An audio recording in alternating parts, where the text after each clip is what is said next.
Welcome to October Horrorfest Season 4. 4, right? Yeah.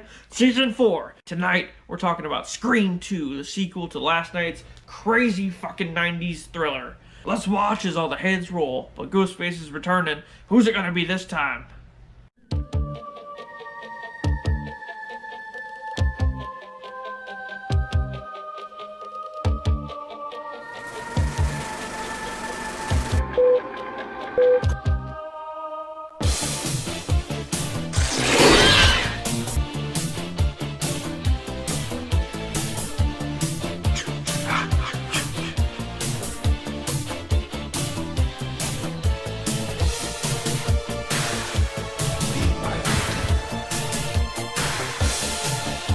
They were making love while that young boy drunk.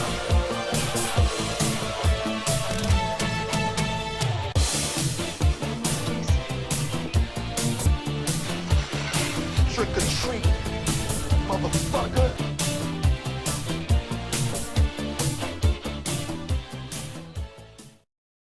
With your host, Freddy. Happy Halloween, bitch.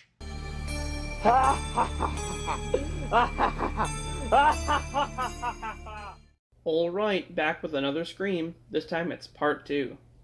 Ghostface is back, bitches. So a couple goes to the movies to see a new release called Stab, which is a movie based off the events of the first film. The guy gets up and goes to the bathroom, only to be killed by a... Oh, wait, nope, that's a different movie. He gets killed by a knife to the eardrum. Then his girlfriend gets stabbed to death right in front of everyone in the theater, but with everyone dressed as Ghostface, it looks like it's just a prank. Meanwhile, the media is going crazy in Woodsboro following the murders, and we meet back up with Sidney, who has a new group of friends, including Randy from the first movie, and her new boyfriend, Derek. Ooh. Oh, and Derek's friend, Mickey. Dewey shows up to protect Sidney, and Gail shows up too, to cover the fuckery. Cotton Weary has been exonerated for Sidney's mother's murder, and is trying to capitalize on the fame of everything. With that, Gail tries to stage a confrontation between him and Sidney, but it fails. Later that night, Sidney and her friend Hallie go to a sorority party. Well, you know what this means. Ghostface shows up and kills people. He kills a girl named Cece and then goes after Sidney.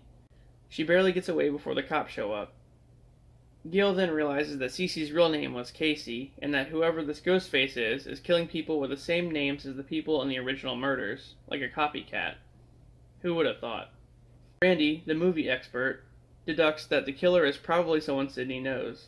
And not too long after that, Ghostface kills Randy in Gail's news van, with her new cameraman running away. Yeah, man, get the hell out of there. I don't blame you. Anyway, then Dewey gets stabbed again while the cops drive Sidney and Hallie to the police station. But before they can get there, Ghostface kills the cops and Hallie. Sidney makes her way back to campus to find Derek tied to a cross. But no, Ghostface didn't do this. It was his frat bros. All of a sudden, Ghostface is revealed as Mickey, who then shoots Derek. He tells Sidney that he wants to be arrested so that he can use movie violence as the reason for the murders. And then we get a second killer, which is Billy's mother. She shoots Mickey, causing Mickey to shoot Gail, and it's an old-fashioned shootout, y'all. Sidney is left facing off against Mrs. Loomis, who wants justice for her son's death. And then Cotton shows up and shoots her. But he doesn't do it to save Sidney. He makes her agree to go on a daytime talk show with him to explain the murders and stuff. And then he kills Mrs. Loomis. Ah, yes, the good old-fashioned, oh, there's gotta be something in it for me routine. Mickey wakes up, of course, and tries to attack them both, and is killed by Sidney and Gail. Afterward, the police show up and Gail goes with Dewey to the hospital. The media all runs to Sidney to interview her, and she gives all the attention to Cotton. The end. Well, it was a great sequel, honestly. I wasn't too surprised that Billy's mom was the killer, though. And it was the aunt from Roseanne. What was her name? Jackie? And Timothy Oliphant was cool. This might have even been his first movie. But yeah, now Cotton is free, and the copycat Ghostfaces are all dead. There couldn't possibly be any more copycats, right? So join me tomorrow as I check out part 3 with another copycat killer. See you then.